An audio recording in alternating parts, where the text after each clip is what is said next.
Bionicle Legends 4 Legacy of Evil. Written by Greg Farshidi. Introduction. Recording by Trajan Ehm.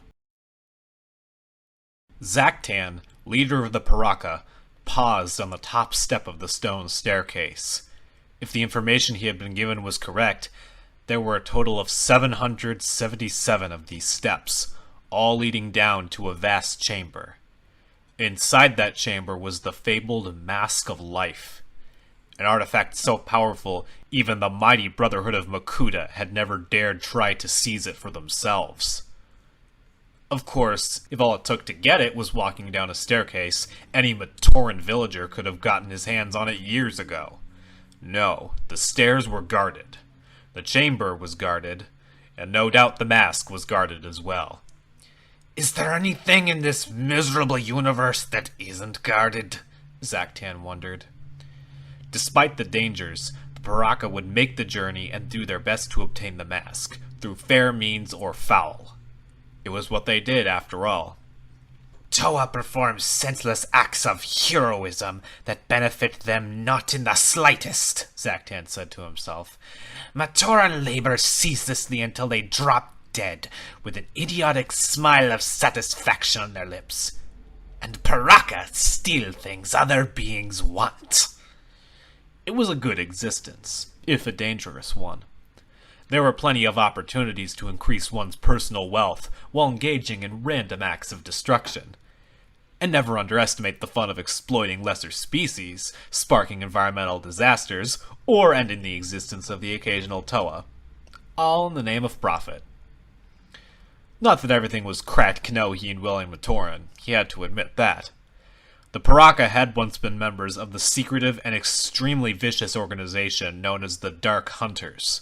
After centuries of stealing, burning, kidnapping, and other activities on behalf of the group and its leader, the Shadowed One, the Piraka had decided to strike out on their own. This guaranteed a death sentence from their former employer. But when we get the Mask of Life, Zaktan thought, we will see about that sentence, and just who will live and who will die. The idea sparked memories of the days he and the other Piraka had spent as Dark Hunters. It was a period of time he had tried not to think about, for personal and painful reasons. After all, when he first joined the Shadowed One service, he had been a whole being. Now, he was a mass of squirming, buzzing microscopic prototypes, a monster in the eyes of even his fellow Piraka. Against his will, his thoughts flew back to the past, his own and that of the other Piraka. Some of the memories were things he himself had lived, others based on tales told by Hakan, Vizok, and the rest. Together, they formed a dark tapestry, a legacy of evil that had now brought the sixth Piraka to the very brink of total victory. Zaktan continued down the massive stairway, and remembered. Chapter 1. Recording by Toatapio Nuva. 7,000 years ago. Hakan dug his fingers into the side of the cliff and cursed. Crumbling rock and gusts of icy wind threatened to dislodge him from his precarious perch. A Toa on patrol up above might, at any moment, look over the side and spot him. And then, of course, there was that 3,000 bio drop to the river below. Still, Hakan had included all of that in his plan. His real problem was the dead weight hanging onto his ankle. Worse, the dead weight was loud and had a name. Vizok. I knew this was a bad idea, Hakan's companion shouted, trying to be heard over the wind. A little louder, Hakan snapped. I think there might be a Toa somewhere who didn't hear you. You said this would be a quick smash and snatch, Vizok continued, lowering his voice not at all. In and out. You didn't say anything about climbing sheer cliffs in the middle of a battle and breaking into a Toa fortress. I forgot, Hakan muttered. If you're unhappy, Vizok, you can always let go. I'll make sure to let your friends, if you have any, know where to look for your pieces. It was a good plan, Hakan knew, but unfortunately one that needed 2 thieves to pull off.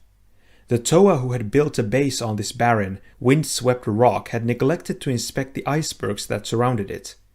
If they had done so, they would have discovered those chunks of ice were in fact camouflage for a tribe of Frostulus. Miserable, ill-smelling and ill-tempered creatures, Frostulus were happy to invade your territory, but hated it when you invaded theirs. They had massed an army and promptly besieged the Toa.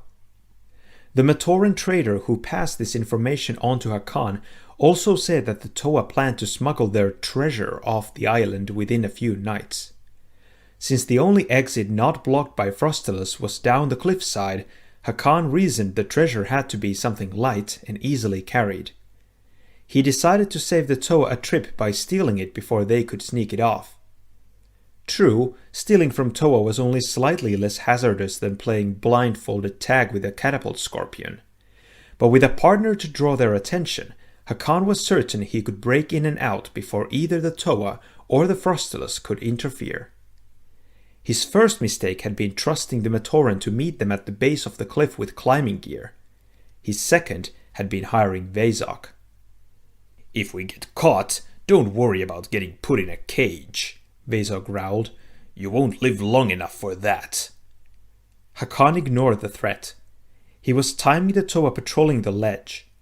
His information was that this blue-green armored Toa controlled plant life. Hakan smiled, imagining he already smelled the sweet scent of burning shrubbery. Gritting his sharp teeth, he started to climb again. Vezok followed close behind, grumbling all the way. When they were within arm's length of the edge, Hakan motioned for his partner to stop. Timing was critical now. The Toa passed right above them. The next instant, Hakan vaulted up onto solid ground and blasted the Toa from behind with his heat vision. Vezok joined in, laughing as he battered the guard with bursts of impact vision. Overcome, the Toa hit the ground. "Let's throw him over the side," said Vezok, grinning. "Right, and the second any Toa looks out and sees the sentry missing, alarms go off all over. Honestly, Vezok, I have heard of someone having water in their ears, but never between them." Hakan hauled the unconscious Toa to his feet and propped him up against a rock. "There. Now he looks like he's just taking a rest. Come on, let's go." As they ran toward the fortress, Vezok pondered what he had gotten himself into. Hakan obviously regarded him only as muscle, not realizing that Vezok had a reputation as a master thief and a cunning strategist. His gruff voice and overly brutal behavior were all a cover for a cunning intelligence.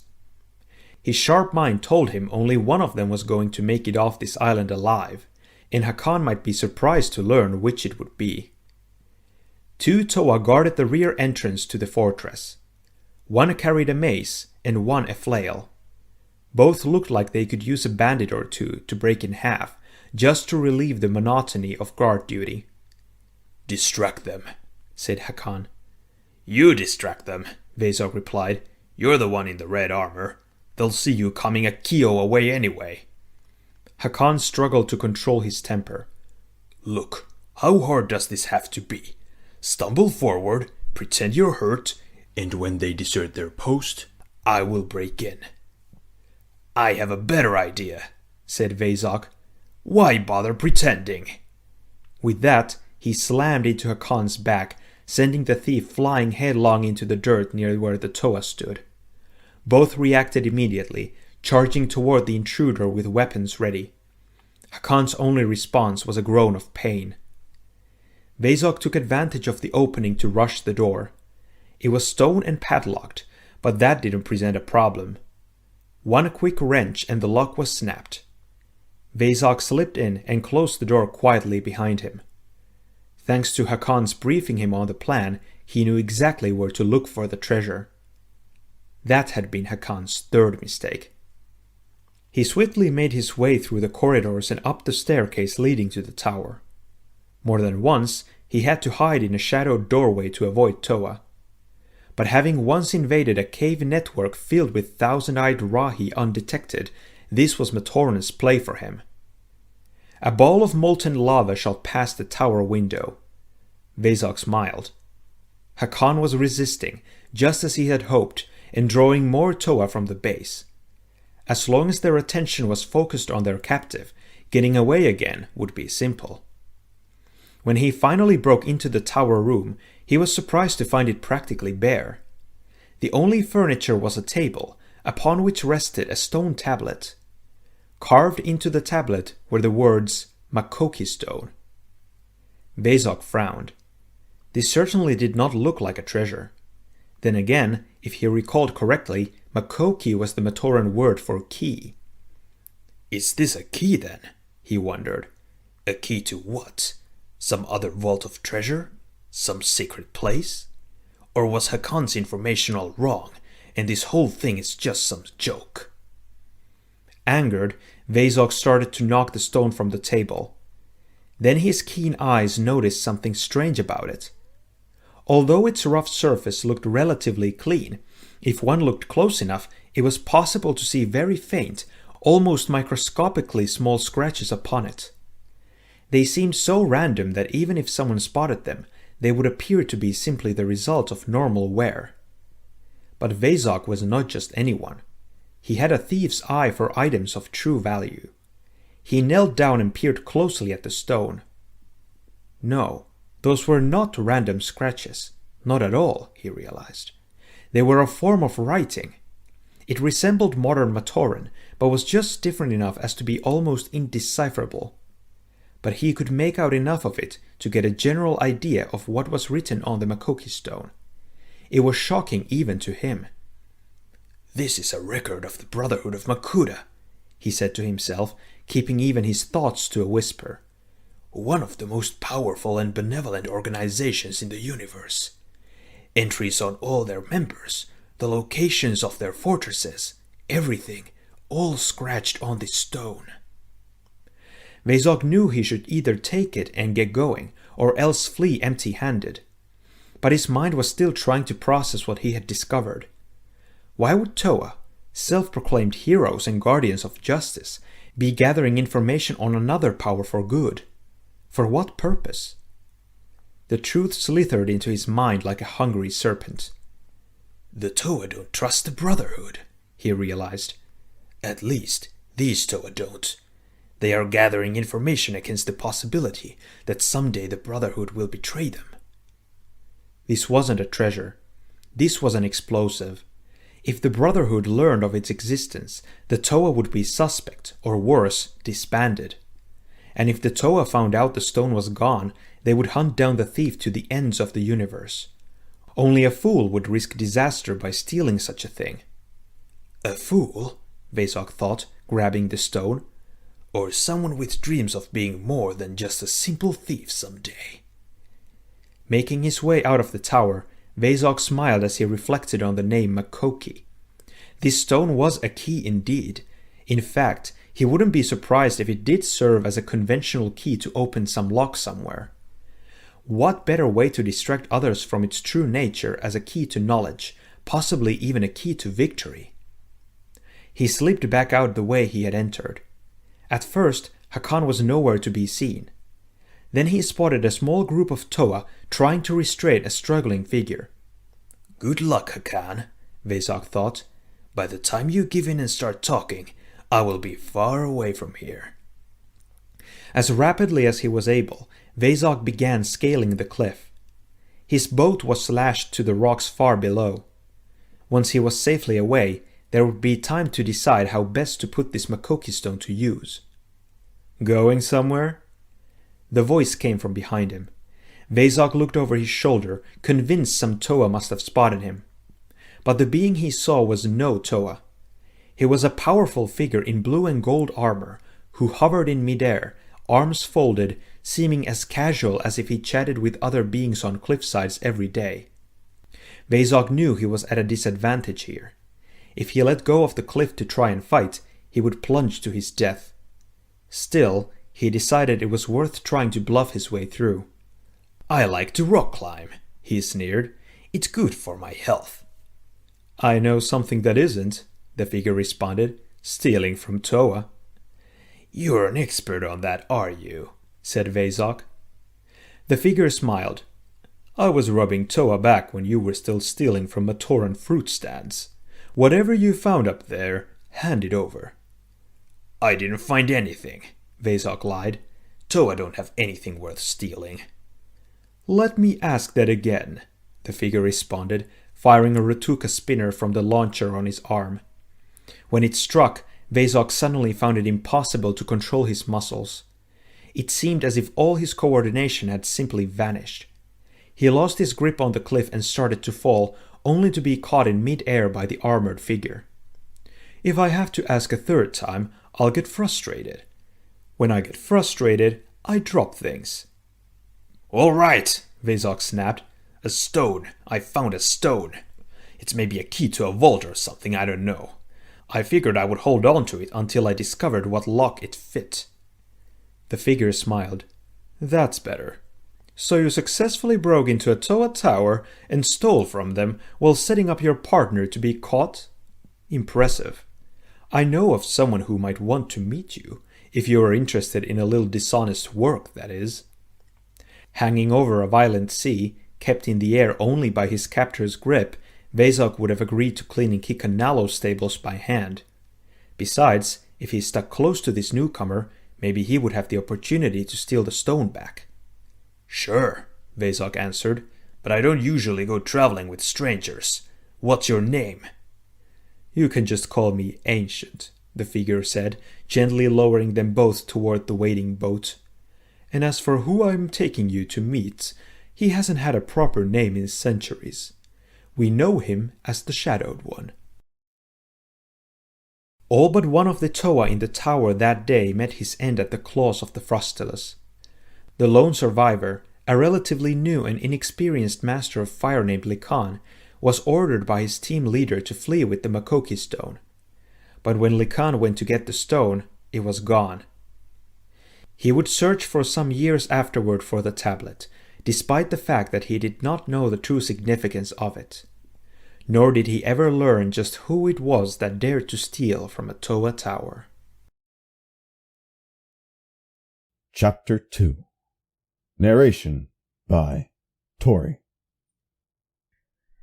When they reached the boat, Ancient explained to Vezok that no outsider was permitted to know the location of the Shadowed One's fortress. Ordinarily, someone being brought for an audience would have their eyes covered in some way to prevent their seeing anything they should not. Unfortunately for you, I don't have a blindfold, Ancient said, just before he knocked Vezok unconscious. The Master Thief awoke to find himself in a large stone chamber. Although a fire raged in a fireplace, the room was icy cold. The walls were decorated with Kanohi masks, some of them badly damaged. Most striking was what appeared to be a stasis tube in one corner, with a Toa inside, trapped in suspended animation. Vezok did a quick scan of the room, noting exits and how many others stood between him and the way out. Ancient was present, as were 4 others of Vezok's species, but his attention was drawn to a dark, almost bestial figure, sitting on what appeared to be a throne. This, Vezok knew, must be the Shadowed One. Before anyone could speak, the chamber door opened. An unseen form unceremoniously tossed Hakan inside. The crimson-armored figure sprawled on the stone floor. Rising, he started to charge for the door, only to be brought up short by the appearance of an ice cage all around him. Heat beams shot from his eyes, but they had no effect on the super-cold ice bars. Noting the expression of surprise on Vezok's face, Hakan snapped, I escaped. And a wonderful job you're doing of it, too, Vezok muttered in response. Be silent, little Piraka, Ancient said. Listen, that you may hear. In the moments before the Shadowed One began to speak, Vezok considered the word Piraka. In the Matoran language, it meant thief, among other things, but much more than that as well. A common thief might sneak into a village to steal something of value. A Piraka would set the whole village ablaze to cover up his theft. A robber would normally make an effort to slip in and out unnoticed. A Piraka would destroy whatever or whoever was in sight, purely out of spite. Piraka were criminals, looked down upon, even by other criminals, as scum. Calling someone by that name was a great way to start a centuries-long feud, usually peppered with violence. There were few words more vile that could come from an intelligent being's mouth. Strangely, though, Vezok found himself actually liking the term. He glanced up to see the Ancient had handed the Makoki stone to the Shadowed One. The seated figure examined the tablet for a few moments, then handed it to an aide in bright yellow armor. Ambitious, the Shadowed One said, his dark eyes darting from Vezok to Hakan and back. Tell me, how did you know there was anything worth stealing in that tower? Hakan said nothing, guessing that keeping silent would only lead to a reduction in their lifespans. Vezok spoke up. Hakan got the information from a Matoran. Really? Said the Shadowed One, smiling. What a wise Matoran that must have been. The chamber door opened again. A tall, thin, winged figure entered, looking confused and hesitant. The Shadowed One beckoned him to come into the chamber. This is one of my most effective operatives, the Shadowed One said. He turned to look at Hakan. But then, I am sure you already know that. Puzzled by the statement, Vezok glanced at his partner. Hakan was looking at the ceiling, the floor, anywhere but at the newcomer. Oh no, he didn't, thought Vezok. If Hakan's Matoran informer was a fiction, and his true source of information was one of the Shadowed One's agents, things were about to get very, very messy. My avian friend here was assigned to steal that very same stone from that very same tower, the Shadowed One continued. But before he could do so, you two made off with it. The Shadowed One's expression remained impassive, but his voice hardened. You see, he was delayed by the time spent selling information to the two of you. Ancient grabbed the arms of the winged figure before he could move. The Shadowed One rose, eyes crackling with energy. You betrayed the Dark Hunters, he said to the struggling prisoner. Then beams of power shot from his eyes. They struck the informer, destroying the bonds of molecular cohesion that kept his body intact. With nothing to hold them together, the unlucky Dark Hunter's atoms shot off in a million different directions, effectively disintegrating him. I dislike a traitor, the Shadowed One said, looking directly at his two prisoners.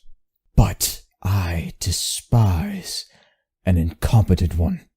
So, a word to the wise. If you ever harbor any ideas of betrayal, don't let me catch you. Vezok nodded. Unable to think of anything to say, Hakan didn't even do that. I now have a vacancy in my organization. The Shadowed One went on. Your lives are about to change, my two thieves, or end. Hakan, Vezok, and the Shadowed One stood on a terrace overlooking a training arena. The leader of the Dark Hunters had briefly explained his organization's reason for being. They gained power and profit by doing the jobs others found too dangerous or too illegal to attempt. There were no limits to how far a Dark Hunter would go if the price was right.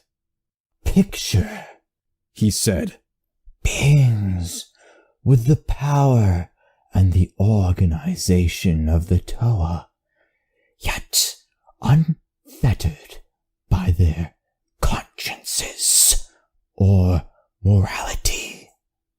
Down below, Dark Hunters of various species were engaging in mock combat to hone their skills. The Shadowed One pointed to two trainees in the midst of furious sparring. The one on the right is called Gladiator. His opponent is a recent recruit named Sidorak. Observe. The battle that followed was intense, but short. The crimson-armored Sidorak was powerful, but his fighting style was crude, limited to charging forward in hopes of landing a blow. Gladiator dove, dodged, and showed amazing agility, despite his impressive size. When Sidorak, exhausted, gave him an opening, Gladiator struck with two swift blows. Sidorak hit the ground and lay still. He's dead? Asked Vezok. He wishes he were. The Shadowed One replied. Other Dark Hunters appeared to drag Sidorak from the arena like so much trash. What happens to him now? Asked Hakan. It so happens I may have use for him, Said the Shadowed One. He will be allowed to leave alive. Though, of course, our location will be kept concealed from him. If he did not serve some potential purpose, he would be executed and his body returned to his home island as a warning to others. Hakan watched the failed recruit being taken away and muttered, Weakling. You think so? Asked the Shadowed One. Good, because now it's your turn. With that, he shoved Hakan over the railing. The thief landed with a hard thud on the sand. When Hakan looked up, it was to see a female Dark Hunter smiling down at him and twirling a dagger. Get up, Rahi Bones, she said with mock sweetness. Lariska's class is now in session. Hakan vaulted forward, grabbing a handful of sand as he did so and throwing it in Lariska's eyes. As she staggered back, he used a leg sweep to knock her off her feet. Once she was down, he took aim with his lava launcher. Half blind, Lariska hurled a dagger. It struck the launcher, shattering the delicate internal mechanism. With no way now to release the built-up molten energy, the launcher exploded. When Lariska's vision cleared, she saw Hakan cradling an injured arm. She hurled a dagger right at him. His eyes flashed, and beams of heat melted the knife in midair. A second pair of beams lanced toward her. She did a backflip from a standing start, allowing the heat rays to pass beneath her. As soon as her feet hit the ground, she charged, leaped, and executed a perfect flying kick. Slamming into Hakan, she sent him sprawling in the sand. Nobody moves that fast, he said, shaken. Oh, I bet you say that to all the females, Lariska answered. Especially the ones that beat you senseless. Hakan held up his hand. I'm a thief, not a warrior. I know when I'm outclassed. Lariska shrugged and sheathed her dagger. And it's not today, Hakan added as he unleashed a mental blast. Lariska grabbed her head and reeled. Her very thoughts were now weapons being used against her. She fumbled for a dagger. Hakan increased the power of his blast and drove her to her knees. A few moments more, and she pitched forward onto the ground. Hakan rose and brushed the sand off his armor. It had taken more power than he expected to put Lariska down, but he gathered himself and stood ramrod straight, not wanting to show any sign of weakness. Satisfied that the battle was over, he turned and looked up at the Shadowed One. If this is the best you Dark Hunters can offer, he began, I'll be running this place within a week, and... Hakan's remarks were cut off by the feel of a blade at his throat. First lesson, Rahi Bones, Lariska whispered in his ear. Don't turn your back on an enemy until you're sure she's stopped breathing. And don't turn your back on a Dark Hunter until her body has rotted in the sun and her armor's been scattered to the winds. The Shadowed One turned to Vezok. Decide. Does he live? Or does he die? Vezok didn't hesitate for even a moment. Kill him. The Shadowed One nodded, satisfied. Then he glanced down at Lariska and said, Let him go. They have both passed their tests. Reluctantly, Lariska withdrew her knife. Hakan turned, and his eyes met hers. There was no respect or regard in his orbs, just pure hatred. If I were you, I'd keep an eye on those daggers, he said softly. Or one may wind up in your back someday. Don't worry about me, she answered. I know where all my enemies are. After all, I'm the one who buried them. Up above, the Shadowed One had summoned Ancient to look after the new recruits, and then departed. Vezok watched him go. How much am I gonna regret this? He wondered aloud. Follow orders and do your job, and you'll have nothing to regret, Ancient replied. You'll have food, shelter, protection from your enemies, and the chance to do what you do best. Steal, kill, and get away with it. Just one piece of advice. Ancient leaned in close, looming over Vezok. You're going to get your hands on a lot of treasure. Everything from jewels to secret knowledge.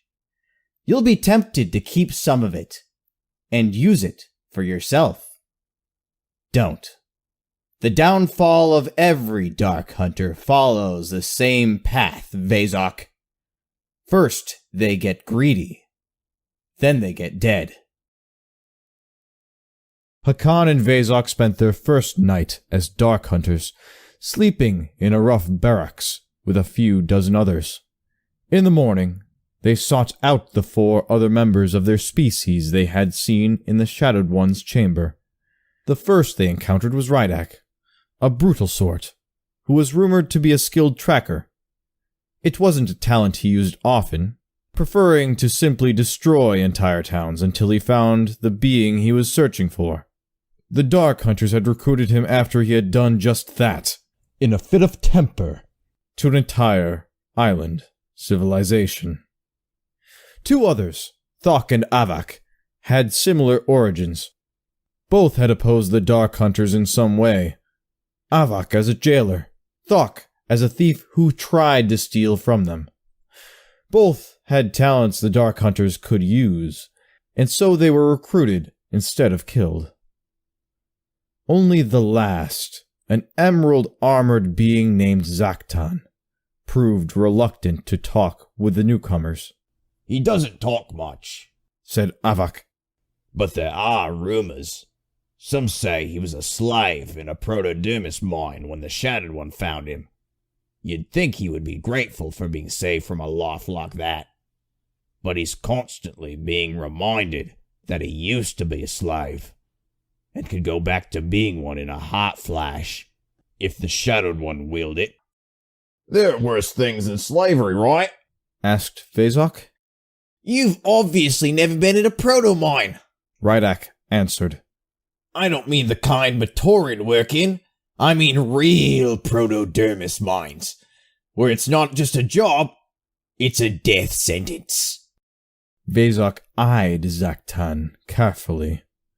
He had seen more than his share of dangerous beings, but something about Zaktan gave him a chill. It was as if someone had taken rage and evil and given those qualities a body to walk around in.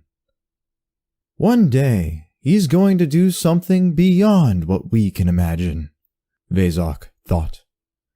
Maybe replace the Shadowed One. Maybe get his hands on something that will make the Toa and the Brotherhood bow down to him. Or maybe just lead us into the fire and destroy us all. Chapter 3. Recording by Dungeoneer Harold. 5,000 years ago. In or out? Asked Zaktan. Decide. Vezok looked around the small chamber. It was cramped and damp, and smelled of dead Rahi. If greed and ambition had sense, it would have reeked of those too. Hakan, Thok, and Radok were standing in the back of the room, their eyes locked onto Vezok. Only Avok was missing, deemed too untrustworthy to be included in this conversation. If I go in with you, answered Vezok. Then we strike tonight. By morning the Shadowed One will be a memory. His allies will be in chains, and we will be running the Dark Hunters. When Zaktan put it that way, it sounded easy, so easy that it made Vezok even more nervous. And if I'm out? Radok bared his teeth in a wolfish grin that left no doubt Vezok would not be leaving the chamber under his own power if he gave the wrong answer. We have the numbers? Asked Vezok. Zaktan nodded. Enough so that we really don't need you. We're only making the offer out of species loyalty, so to speak. Discontent with the Shadowed One's rule has been spreading among the Dark Hunters for years. Wander the island and try to find someone who doesn't resent handing over every treasure they find, or who hasn't been imprisoned, or worse, for offending our leader. The Shadowed One is ripe for overthrow. His spies are known, Hakan finished, and will be dealt with when the time comes. Vezok snarled, angry at himself for having such a hard time with this decision. After all, he owed the Shadowed One no loyalty. He had never wanted to be part of this organization in the first place. He had been perfectly happy as an independent thief. He was free to live the way he pleased. Now it was looking like just staying alive might be a challenge. All right, he said. I'm in. At any given time, there were anywhere from 50 to 100 Dark Hunters based on the Shadowed One's island. Some were there for rest and recreation between missions, others were training, and a few the Dark Hunters' leader just wanted to keep where he could see them. Zaktan's plan hinged on the theory that most of the island's inhabitants were either sick of the Shadowed One's rule or really didn't care who was in charge. The 5 conspirators split up after their meeting and spent the rest of the day trying to remain inconspicuous. Zaktan had suggested they approach the Shadowed One's fortress in pairs, coming from different directions and at slightly different times. 2 Dark Hunters reporting in was not unusual, but 5 showing up at once would seem suspicious. There was only a small number of guards on duty at the fortress gates, led by a bizarre figure nicknamed Prototype. He was the product of a forced merge between a Toa of fire and a Toa of earth, which somehow resulted in a hybrid entity possessing enormous power, very little sanity, and really big claws. Still, it wasn't Prototype or the guards he could see that worried Vezok. It was the ones he couldn't see that would be the problem. As discussed, Vezok approached Prototype and struck up a conversation to give Zaktan the chance to ambush him. This was not an easy task, since Prototype was not much of a conversationalist. Still, Vezok succeeded in getting him to turn his back to Zaktan. Zaktan glanced around, made sure no one was looking, and fired a blast of his laser vision at Prototype. To his shock, the beams just bounced off harmlessly. Prototype noticed the attack, though, for he turned to Zaktan and said, "Not nice." Then he batted his attacker away. "Stupid," Prototype said, shaking his head. "Bright lights don't bother me. Nothing bothers me." Vezok's first instinct was to attack and try to knock Prototype out. Then he remembered the sight of the half-conscious Zaktan flying through the air.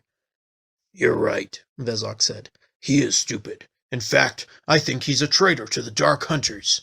"He is?" "Yes," Vezok answered. "You need to go tell the Shadowed One about this now. He's in the training facility on the far side of the island." "But I thought he was inside." "Do you think the Shadowed One is going to stop and tell you every place he's going?" Vezok asked harshly. "Now get going! If Zaktan hurts anyone because you didn't give a warning, you know who will get blamed." It took Prototype a solid minute to realize the answer was him. Then he shrugged and lumbered away in search of the Shadowed One. With luck, Vezok thought, it will be a while before he remembers there is no training facility on the far side of the island. By then, Zaktan had staggered back, looking for the massive guard. His rage only grew when he couldn't find Prototype. "Where is he?" he seethed. "Gone," Vezok answered. "I did what you should have done in the first place. We needed him away from the gate, Zaktan. That's all. We don't need to start a war." Zaktan eyed Vezok warily. "And if there were a war, are you quite sure whose side you would be on?" "The same side I'm always on," Vezok replied, opening the iron gate. "My own." A few minutes later, they were joined by Hakan, followed by Thok and Radok. They reported that no one on the island seemed to suspect that anything strange was going on. Those Dark Hunters most loyal to the Shadowed One had been summoned by Hakan to a secret meeting to discuss security concerns. Once they were all assembled, he had slipped out and informed half a dozen of the more powerful guards that a group of traitors was conspiring against the Shadowed One. He pointed them to the chamber where the Loyalists were meeting and insisted that no one inside should be allowed to leave under any circumstances. The Shadowed One would be coming personally to see to their arrest and punishment. "Very well," whispered Zaktan. "We will head to the center chamber and take the Shadowed One and any of his lieutenants who may be present. Then the island will be ours." "Hold it," said Vezok. "Where are all the rest? I thought you said you had the numbers to do this." "We do," answered Hakan. 5 is a very good number. Of course, 4 has its appeal too. Power divided in too many ways is no longer worth having, said Zaktan. It would be as if your body were to be split into 1,000,000 pieces, each capable of acting independently. You would be formidable, but never again whole. Zaktan beckoned the others to follow him. It was only a short journey through the dank corridors to reach the central chamber. Down one hallway, turn right, down another, turn left, and they were facing a blank stone wall. It hadn't been there a day before. Instead, there had been a long corridor leading directly to the Shadowed One's chamber. We must have made a wrong turn, said Hakan nervously. The party went back the way they had come, but they could not retrace their steps exactly, for another blank wall had appeared where a hallway had been moments before. They were forced to turn right instead of left, then keep turning left as they followed a new path along the inside edge of the fortress. Every time it seemed they must be coming close to an exit. Another wall would block their way. We're going in a circle, Radok snapped. What are you up to, Zaktan? It's not my doing, Zaktan replied, his voice ragged. It's this place. Nothing is like it was yesterday. Not even you. The voice came from up above. The 5 Dark Hunters looked up to see one of the most dreaded figures on the island, the stalker in the shadows called Darkness. His traditional place of residence was among the stone beams of the ceiling above the Shadowed One's throne. If the Dark Hunter leader showed the slightest sign of weakness, remorse, or compassion, it would be Darkness's job to slay him so that another could take his place. He left the chamber only rarely to sharpen his claws by disciplining disobedient members of the organization. His presence here and now represented nothing short of total disaster.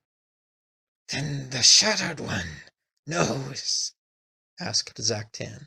It was the first time Vezok had ever heard fear in his voice. Darkness nodded once. "Then we have to get out of here!" Hakan yelled, already running in what he thought was the direction of the exit. Radok and Thok followed him, but Vezok paused for a moment. "You know what will happen to us," he said to Zaktan. "Why aren't you fleeing?" "This is an island. Where would I run?" Zaktan replied. "Where could I go, where he will not find me?" Vezok knew he was right. The Dark Hunters had a long reach. There was nowhere in the known universe to conceal yourself from them, but he ran anyway, because that is what one does when destruction is drawing near. None of them got very far, of course. The appearance of new walls effectively herded them into the central chamber, where the Shadowed One, Darkness, Ancient, and the yellow-armored figure called Sentrak waited. Vezok expected the Shadowed One to lash out at them, accuse them of being traitors, and threaten them with all sorts of horrible punishments. But he said nothing. He simply sat on his throne and stared at each one of them in turn. Vezok had thought there might be disappointment or rage in his eyes, but they were flat and dead. Somehow that seemed much worse than if he had been in a fury. Finally, he beckoned Zaktan to step forward. The Shadowed One exhaled, smiled, and visibly relaxed. For a moment, Vezok thought that maybe they might be okay. Then the Shadowed One's eyes turned crimson. Twin beams of power lanced out and struck Zaktan. There was a blinding flash of light. When it faded, Zaktan still stood there, but he had changed in a terrible way. He was standing still, but his body was moving, as if each individual cell had taken on a life of its own. Panicked, Zaktan lost control and his mass began to dissipate. Like a swarm of fireflies broken up by a windstorm, fragments of Zaktan began to drift away. It was the most terrible thing Vezok had ever seen, in a lifetime filled with many awful sights. He looked at the Shadowed One, and was surprised to see that the Dark Hunter leader looked stunned as well. Apparently this was not the effect the beams were supposed to have had. Something had gone very wrong. Zaktan suddenly calmed down. Exerting a force of will Vezok never imagined any being had, he drew the disconnected parts of himself back together. He was whole again, or at least as whole as any being in his condition could be. The Shadowed One, too, had regained his composure. He settled back in his chair and gazed around at the assembled conspirators. "Remember," he said, in the soft tone of a doom viper's hiss. Zaktan would eventually discover that his body had been converted to billions of microscopic prototypes. Each contained a portion of his consciousness, and each could function independently of his body as a whole. This allowed him to send parts of himself on the attack as a swarm, to fly, to evade physical attacks more easily, and to slip through spaces too small for even an insect.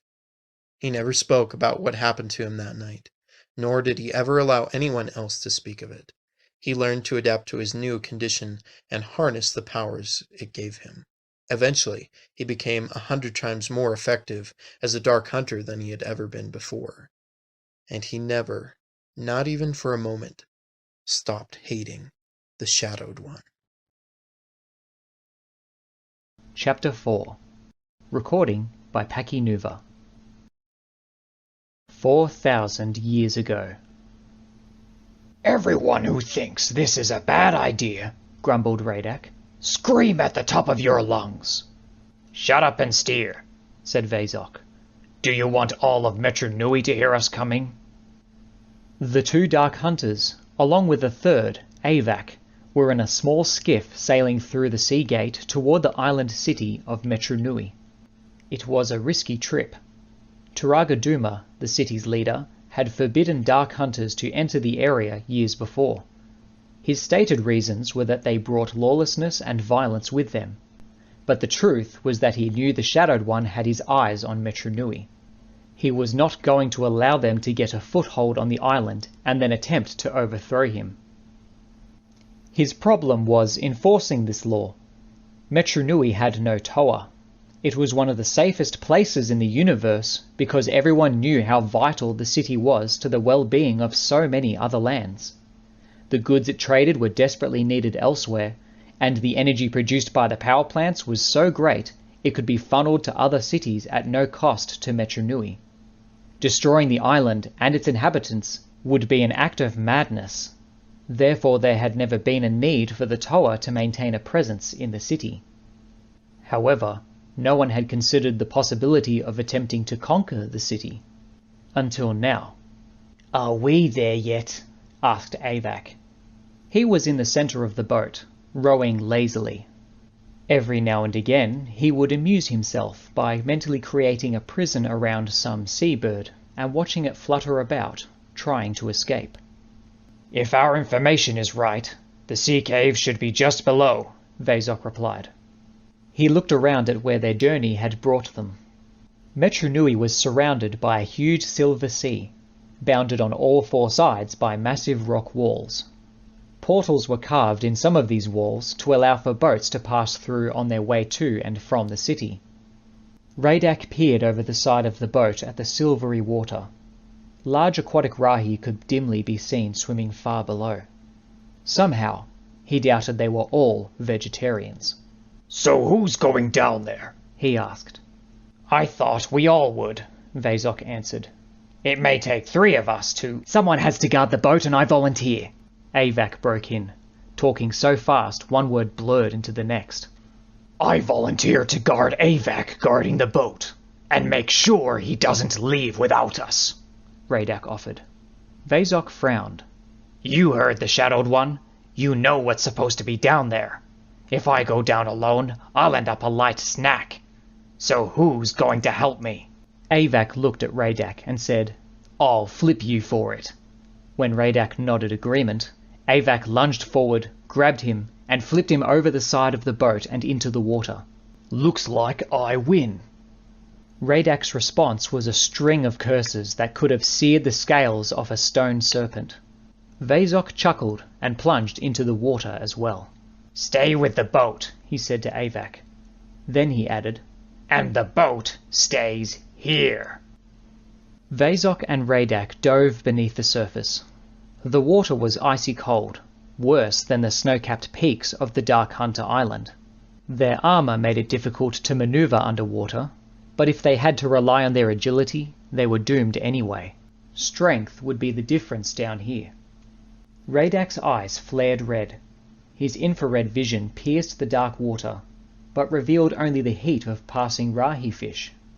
He would have to do this the hard way, by searching and hoping the Shadowed One's information was accurate. Both he and Vezok knew there was no time to waste. Even their oversized lungs could hold only so much air. When they were close to the sea bottom, Radak stopped and pointed. Vezok saw a massive boulder ringed with ice, apparently serving to block the entrance of a sea cave. The two Dark Hunters struck as one, smashing the rock to rubble. Beyond it was a solid block of ice at least 100 feet thick. Vezok nodded. The legend was accurate then. He wished that Hakan was with them to use his heat vision on the ice. Then he realized that, "I wish Hakan was here," were words he had never expected to say, and would probably never say again. Radak started to pound on the ice. Vezok blasted the block with his impact vision. Periodically, they had to surface to get some air. Then they would dive down again and resume their work. After more than 2 hours, the last fragment of ice fell away to reveal the treasure inside. Vezok saw a great red eye flicker open, followed by another. The temperature of the water suddenly shot up, almost to the boiling point. A low rumble in the water grew into a great bellow. Inside the cave, something began to crawl toward freedom. Eyes wide with panic, Vezok gestured upward. Radak got the idea and the two of them shot for the surface. They scrambled aboard the boat even as Avac said, "What? What is it? What did you see?" "Row! Row!" Vezok yelled.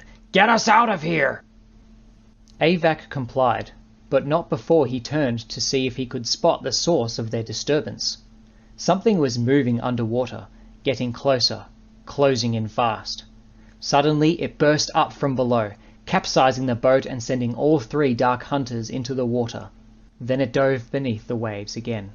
What was that? Avac shouted. A little present, Vezok answered. From the Shadowed One to Metru Nui, with best wishes. The great beast swam free for the first time in thousands of years. It had only dim memories of its past, but what had gone before didn't matter to it at the moment. The only thing the Kanoe dragon cared about was that it was very, very hungry. Sensing a tremendous source of heat on the island up ahead, it moved in that direction. Heat meant life, and life meant food, and today he would at last eat well. So we found him, said Radak. The 3 were back in their boat again. Now do we go home? No, said Vezok. Now we wait. For what? For what's bound to happen. The Kanoe dragon's massive tail slashed through the water. It was closer to the heat, but there was still a great distance to cover. Now it remembered this place and the little ones who lived in it. The dragon had been here before, long before so many buildings had crowded together on the island. It had come to feed then too, but the inhabitants had caused it pain. Flying over the city would just invite them to do it again. Then it would not fly, it decided. Although the cold water was uncomfortable and swimming not its favoured means of transport, it would stay under the water. It would find a way to the heat without the little ones noticing. Then, when its strength had returned, old scores would be settled. They don't stand a chance, said Avac. The city will be a ruin by tomorrow. No, it won't, Radak answered, smiling. Because we're going to save it, aren't we, Vezok? Vezok decided he had better rethink just how smart Radak actually was. The Shadowed One had shared the complete plan only with him, but Radak had managed to figure it all out. I will have to watch him, thought Vezok. He's not what he seems. A few hours with the Kanoe dragon on a rampage should convince Turagaduma that his city needs protection, Vezok said. With no Toa in sight, the Dark Hunters will generously agree to protect it in return for locating a base here. It's a good plan. Sure, Avac said, nodding. Only how are we supposed to stop that thing if they agree? Vezok started rowing toward the city. I said it was a good plan. I didn't say it was a perfect plan.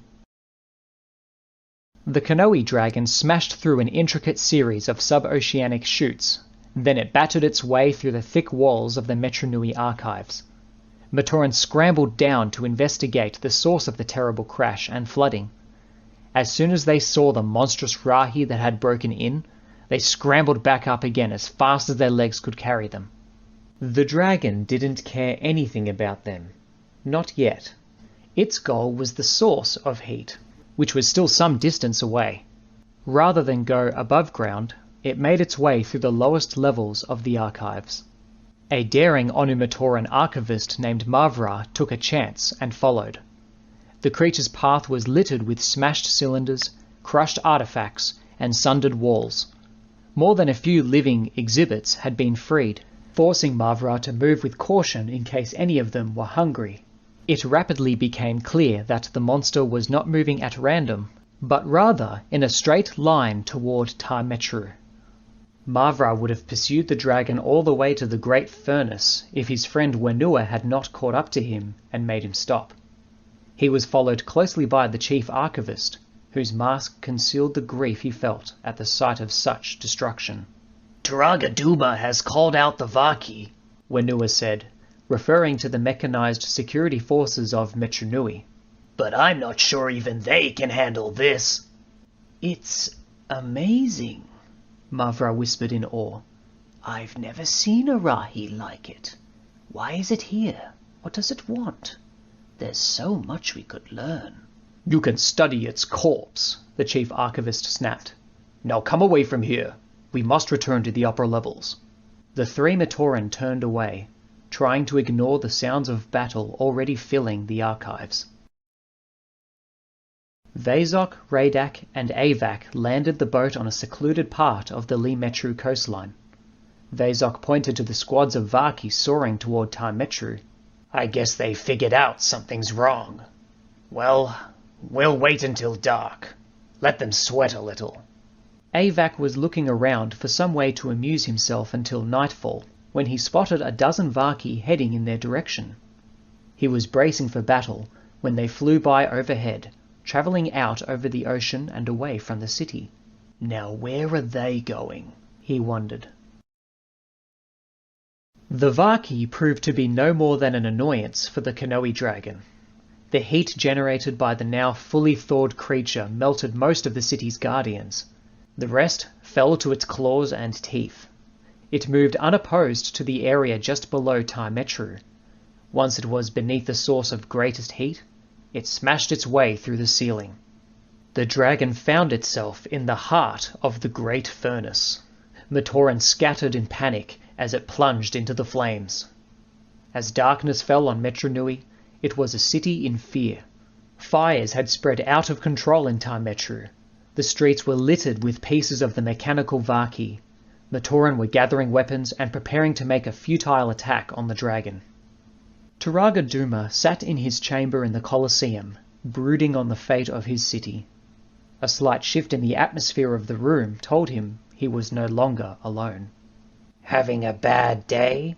Asked Vazok. Duma looked up at the three dark hunters who had invaded his sanctum. A lesser being would have fled at the sight, but Duma had been a Toa and later a Turaga for centuries. His heart knew no fear. I should have guessed, he said, rising. The Kanoe dragon is the weapon, but the hand that wields it belongs to the Shadowed One.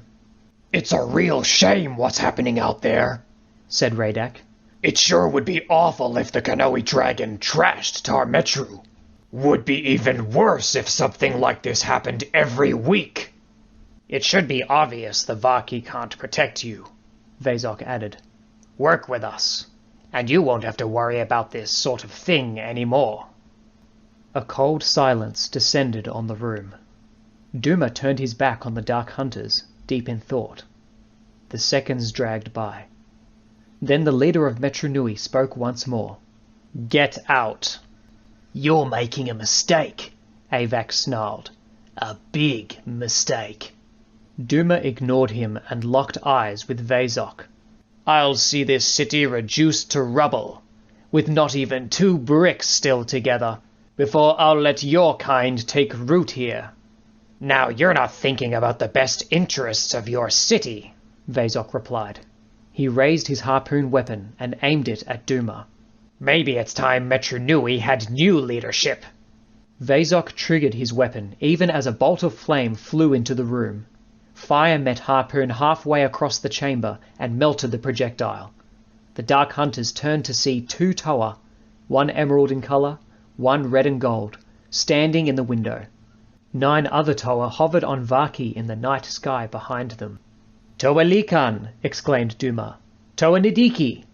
You didn't tell us you had Dark Hunters visiting, said Nidiki, Toa of Air. Here I thought we would be fighting only higher forms of life. We got your message, said Toa Likan, Master of Fire. Are these 3 responsible for the trouble here? Duma hesitated. He would have dearly loved to see these 3 Dark Hunters imprisoned, but doing so would just lead to more being sent to free them. Metru Nui would become a battleground. A more diplomatic solution was needed. They are couriers for a different message from me, the Turaga replied. They were just leaving to go back to their home. The look in Likan's eyes told Duma the Toa understood exactly what was going on here. Probably wise, Likan said. Then, looking right at the Dark Hunters, he added, It's not safe here. Vazok got the hint. He and the others would take on 2 Toa and a Turaga any day. But 11 Toa was another matter entirely. There was nothing to be gained by such a fight, and way too much that could be lost. So it seems, he said to Likan. but it's a beautiful city. Maybe when things have calmed down, we'll come back. I'll be happy to show you around, said Toa Nadiki, smiling. You can get a great view of the whole place from atop the knowledge towers, as long as you don't slip and fall off. Vezok returned the Toa's smile, but both knew it was more a mutual challenge than anything else. Then he led Radak and Avak out of the Colosseum. Once outside, Toa kept a watchful eye on them until they were in their boat and away. Well, that went well, grumbled Radak. Vezok shrugged. It's not over. It may take a year, a century, or a few thousand years, but the Shadowed One gets what he wants. Likan, Nadiki, and their team of Toa waged a month-long battle with the Kanoe dragon. Scores of buildings were destroyed, entire sections of Ta-Metru were rendered uninhabitable, and far too many innocent Matoran met their deaths.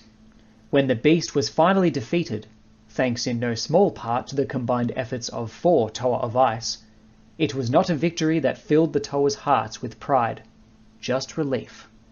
While the fate of the dragon was being debated, Nadiki took it upon himself to try and kill it. But the armoured scales that had deflected so many blows during the fight prevented him from ending the creature's life.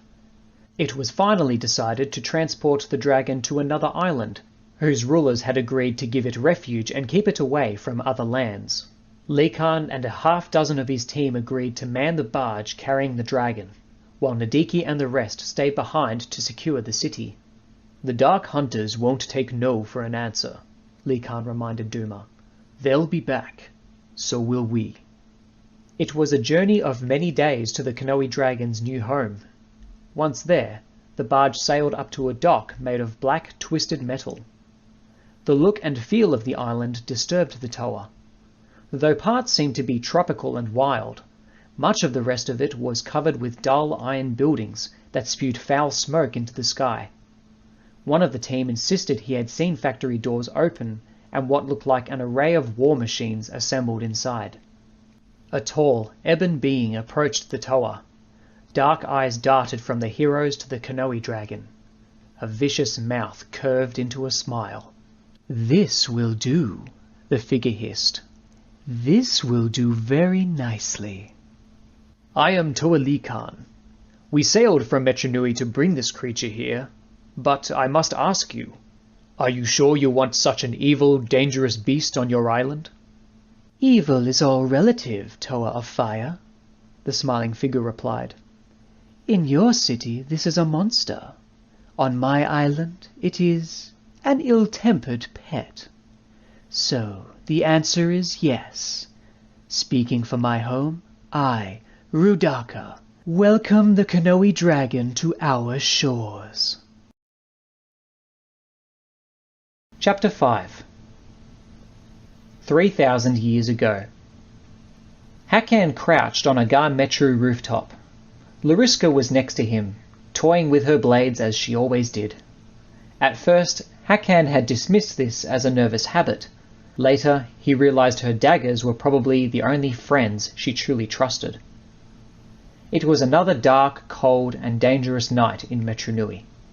Hakan had seen too many of them by now. After the incident with the Kanoe dragon, the Shadowed One had made a few more attempts, some obvious, some not, to either seize control of the city or else secure a base there. Each time, his efforts had been frustrated by the Toa.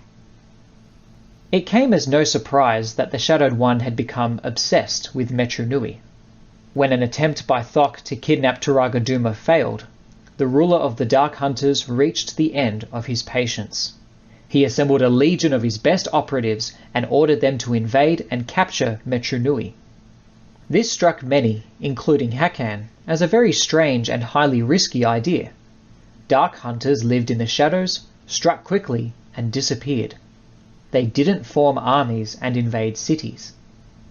"There's a word for a Dark Hunter in daylight," Hakan had said at the time. "A target." Still, the plan had seemed to be working.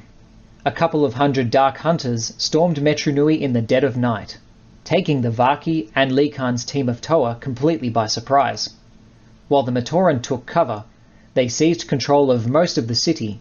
The Toa and Turaga Duma were forced to take refuge inside the Colosseum.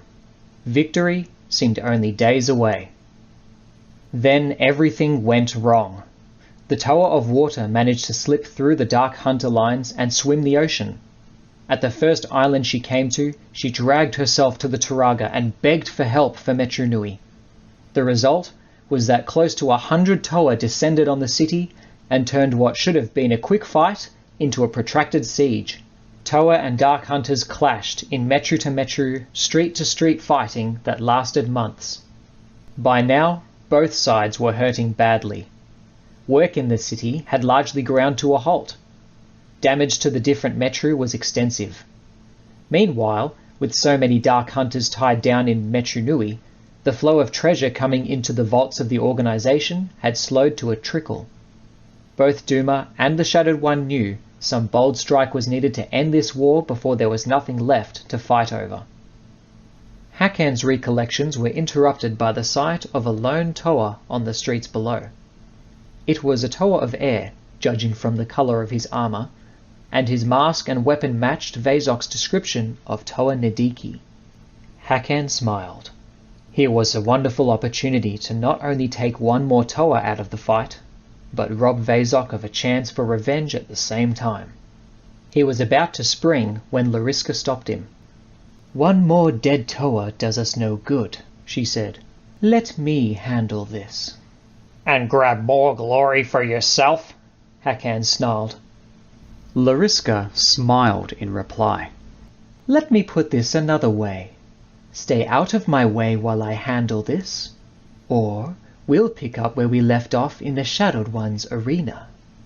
Without another word, she leapt to another rooftop, then another, and finally to the ground. She was moving in the general direction of the Colosseum, a sure way to attract the attention of the Toa. Down below, Nediki took the bait. There was a brief, inconclusive fight that left Hakan unsatisfied. There had been at least 3 perfect openings for Lariska to kill the Toa, and she had let all of them slip by. He wondered if there might be some way to use that information to his advantage. The Toa disappeared briefly. Hakan could hear Lariska talking.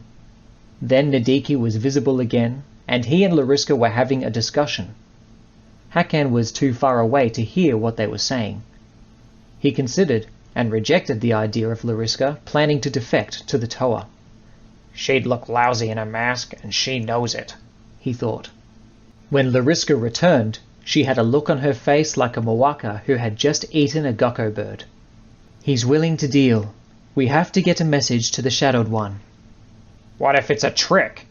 Lariska shook her head. "I don't think so. He's nowhere near as good a liar as he thinks he is. Someday, that will probably cost him." The message dispatched via trained Nui Rama was short and to the point.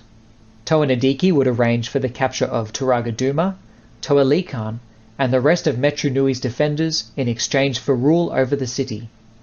The Shadowed One's answer was just as direct. Agree to Nediki's demands, and once the war was won, eliminate him. Lariska had arranged a meeting with Nediki for the next night. As before, Hakan remained in the shadows and watched. He knew better than to trust a Toa, and he wasn't completely certain of Lariska's motives either. Maybe she was planning to cut herself in as future queen of Metru Nui. Nediki was late and looked worried. "What's the answer? Come on, I'm risking everything just being here." "Calm down," said Lariska. "Were you followed here?" "I don't think so," said Nediki. "Likan told me to head down to the docks to meet a supply boat. He can't tear himself away from being leader of the Toa army long enough to actually do any work." "He's bitter," thought Hakan. "Okay, we can work with that." "It's a deal," Lariska said. "Tomorrow you lead Likan and the Colosseum Guard into the Canyon of Unending Whispers in Po Metru. We'll be scattered in the caves and foothills. Once it's over, I'm to take care of Taragaduma personally, and the city will be yours, Nadiki.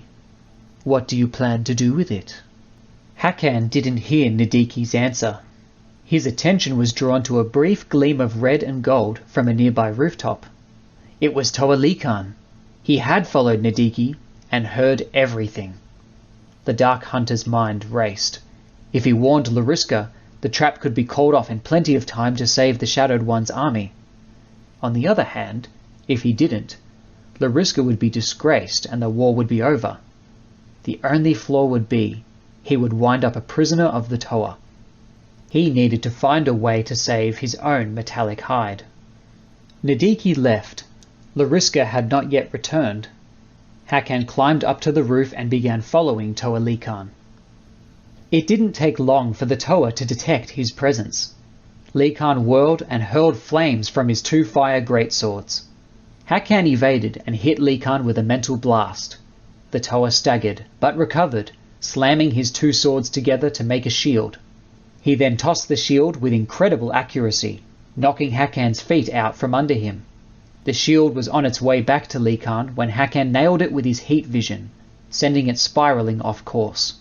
The Dark Hunter sprang to his feet, lava launcher pointed right at Toalikan. I could kill you now, Toa, but there's been enough killing, Hakan said, making an effort to sound sincerely concerned about the loss of life. In truth, the only life he cared anything for was his own. It's time to end this war. Likan said nothing, simply glared at Hakan with contempt. He might as well have thrown a snowball for all his opinion mattered to the Dark Hunter. You know what your pal Nadiki is planning with us. You're probably setting up a trap of your own, said Hakan. You figure you'll slap all of us into a prison cave somewhere until the stars go out. But maybe there's a deal to be made here. I don't make deals with Dark Hunters, Likan snapped. You deal with this one, Hakan replied, doing his best to control his temper. Or maybe you'd rather not know what happened to the Makoki Stone all those years ago. Likan's body language conveyed, if only for a moment, that he was surprised by Hakan's statement. Sensing an opening, the Dark Hunter pressed on. I stole it, he lied, and I gave it to the Shadowed One as a sort of entrance fee into the Dark Hunters. If we are going to lose this war, then we are. But I propose a trade. You get the Makoki Stone, and we leave this island under our power. Toalikan wrestled with the idea. Free, the Dark Hunters would always be a threat. But the Makoki Stone was something his fellow Toa had been willing to die to protect thousands of years before. Even if he didn't know its true importance, it must have been vital in some way. Could he betray the memory of his deceased comrades by passing up the chance to get it back? You'll come with me, Likan said. Then you'll send a message to your leader. Tell him the war is lost. If he hands over the Makoki Stone, we'll let you and the other Dark Hunters leave Metru Nui and return home. On 2 conditions. Which are? You never come back. Ever. And you take Nadiki with you. I want him out of my sight. Hakan smiled. How do I know you'll keep your end of the deal? Toa don't go back on their word, Likan replied. Hakan chuckled. I guess Nadiki must have missed that part of the training. Everything went as Toalikan had planned it. When he, Nadiki, and the rest of the Colosseum Guard marched into the Canyon of Unending Whispers, they were immediately ambushed by Dark Hunters.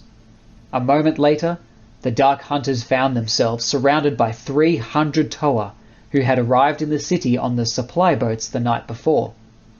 Having lived under the harsh discipline of the Shadowed One for so long, the Dark Hunters fully expected the same treatment from the Toa. Failure, they assumed, would mean death. Now what? A defiant Lariska asked Toalikan. Do you march us all into the sea? Hakan held his breath. Would Likan keep his part of the bargain? The Toa of Fire hesitated a moment, Then he said, "A messenger was sent to the Shadowed One before you ever reached the canyon. You will be allowed to walk out of here the same way you walked in."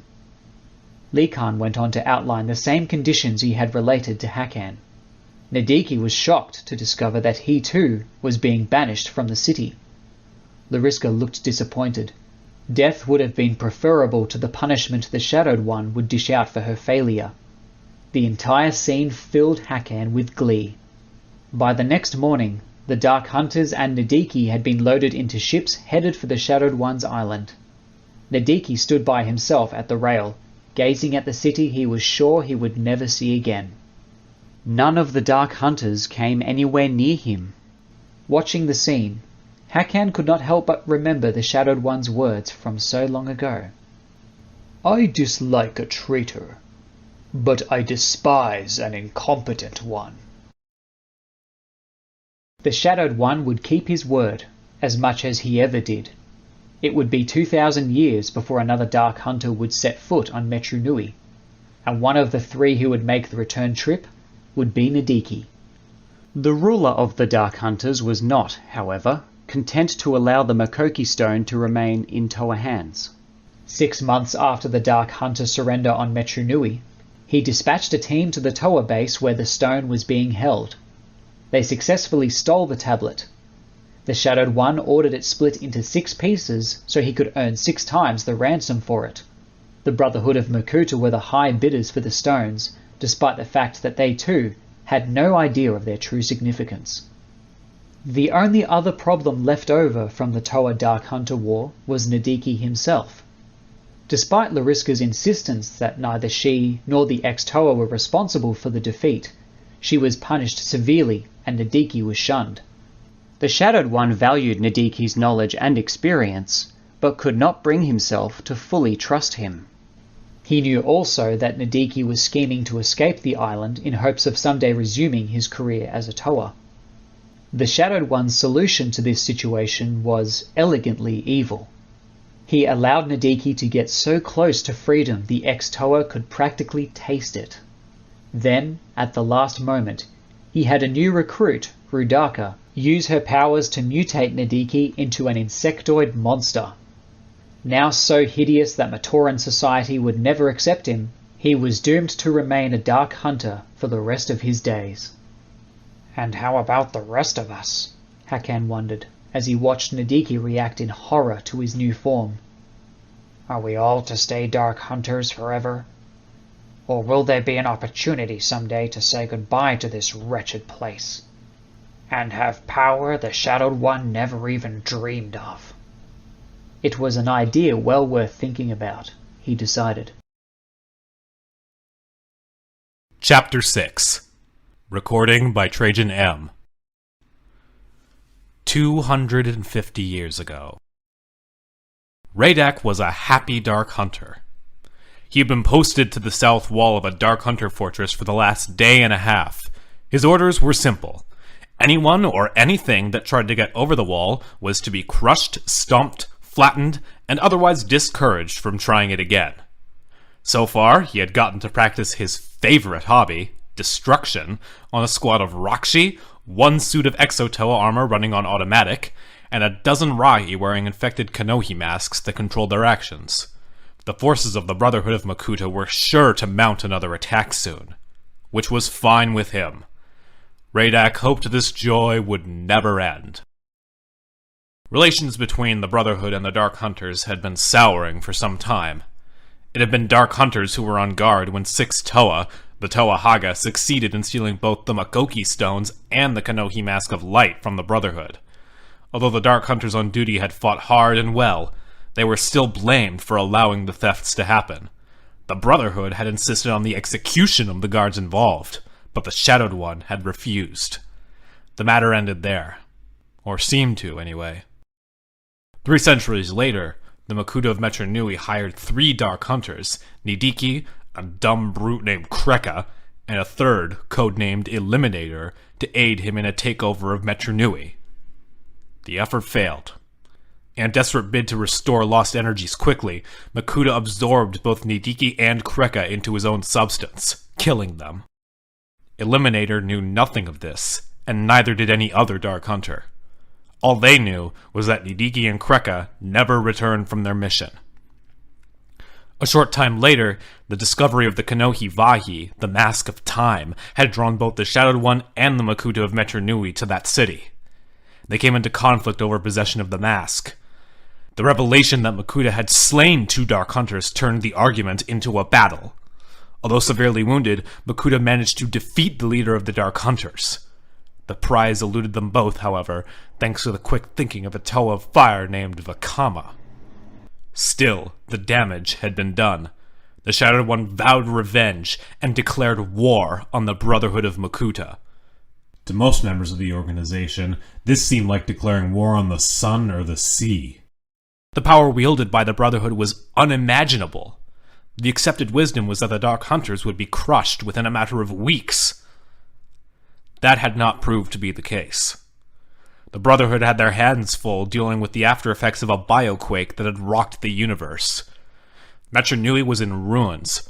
A part of the southern continent had split off and disappeared, and those were only the start of the problems. Worse, the efforts of the Brotherhood's Visorak army to conquer Metru Nui had resulted in the death of its king and the scattering of the spider creatures to points all over the map. Nor had the Toa been sleeping through all of this. Fully aware of the depths of the Brotherhood's treachery, the Toa were striking at them at every opportunity. Brotherhood fortresses were under siege in many places. Their operations in some areas had been almost completely shut down. Granted, many Toa had been killed in the struggle, something that bothered Radak not at all, but they had given the Brotherhood something to worry about. Against this backdrop, the Dark Hunter's strategy of hitting and running, sabotage, theft, and kidnapping had met with success. They had gone from annoying the Brotherhood to wounding it over the course of several hundred years. Now the Brotherhood was striking back. Radak peered into the darkness. Someone was moving through the woods toward the fortress. It looked to be a lone figure, too small to be an Exotoa, too large for a Rakshi or a Visorak. He wondered who it might be and what kind of sound they would make when he threw them off the top of the wall. Zaktan approached. "This one's not for you," he said, "so no mangling, shredding, or devastating." Radak glanced down. The figure had made it to the base of the wall impossibly fast, and was already scaling the sheer stone face of it. A fleeting shaft of moonlight illuminated a sleek black form. The savage Dark Hunter grinned. "I'll get it," he said, "but it'll be fun to take her on someday, see which one of us would end up the winner." "You wouldn't end up as anything, Radak," a silken female voice replied. "You would just end." Rudaka climbed over the top of the wall. This was her third visit to this particular fortress in as many months. If the Brotherhood had known she was selling information on them to the Dark Hunters, her life would be over abruptly. Zaktan half suspected she was providing data on the Dark Hunters to the Brotherhood as well, but he couldn't prove it. "What's the information?" he asked. "Where's my payment?" Rudaka replied. Zaktan handed her a tablet. Had any other Dark Hunters seen its contents, Zaktan would have been taken away immediately and imprisoned. Or worse. The carving on the stone was a detailed map of the Shadowed One's fortress, complete with details on guard placement, traps, and any other security measures. With this, an enemy could sneak into the fortress and eliminate the Dark Hunter leader with ease. Or so it seemed. In fact, as Zaktan had learned the hard way, it was not so simple to overthrow the Shadowed One, even with this sort of information. If Rudaka cared to try it, she would most likely be killed, along with any other minions of the Brotherhood who went with her. If she somehow succeeded, Zaktan had no doubt he could eliminate her in turn and take power for himself. "You need to abandon this place," Rudaka said. "It'll be surrounded within the hour and overrun in 2. Any Dark Hunter taken prisoner will soon wish they hadn't been." "Why do they want this place so bad?" asked Radak. "Besides the chance to take me out of the fight, of course." Rudaka looked at Radak, then turned to Zaktan. "Is he always that way?" "Most of the time," answered Zaktan. "But he has his uses. And this question is a legitimate one. This fortress is not the most strategically located or important. So why would the Brotherhood want it so badly? Rudaka smiled. Those who don't know history are doomed to repeat it, Zaktan. And sometimes just doomed. This was a Brotherhood fortress at one time. Or didn't you know? Zaktan cursed under his breath. No, he had not known that little piece of information, because the Shadowed One had not seen fit to tell him before sending him here. And I suppose you haven't explored the place either, Rudaka continued. Just being good little guards, are you? Foolish, foolish pawns. What you don't know can kill you. With a nod, she climbed back over the wall and disappeared. Zaktan stared after her, brooding. Then he said to Radak, "Stay here. I have something to do." What about your part of the wall? Who's gonna watch that? Isn't it obvious? Zaktan answered. You are. If you get overrun and killed, call me. Before Radak could protest any further, Zaktan headed down the stairs into the fortress. Contrary to Rudaka's belief, he had explored every inch of this place shortly after arriving. Thok had not only explored, but looted, taking anything that wasn't nailed down. But obviously they had missed something. Whatever that something was, the Brotherhood was willing to sacrifice lives to get it. Thok had agreed to join Radak on guard duty, not out of any great love for the job, but because of what Radak had threatened to do to him if he said no. Unlike Radak, Thok found no pleasure in fighting off the various members of the Brotherhood's army. They rarely had any treasure worth stealing or weapons worth salvaging. Besides, they took too long to die and left a mess behind. See anything? Asked Radak. Darkness, water, my life passing by, Thok answered. What's that, out there? Asked the black-armored Piraka. Thok sighed and took a step closer to the edge of the wall. At first, all he saw was trees and earth and ocean, here and there illuminated by a stray shaft of moonlight. Nothing out of the ordinary. A breeze was blowing through the trees, high waves were pounding the beach, and the ground was moving toward the fortress. That last made Thok look a second time. Yes, the ground was moving.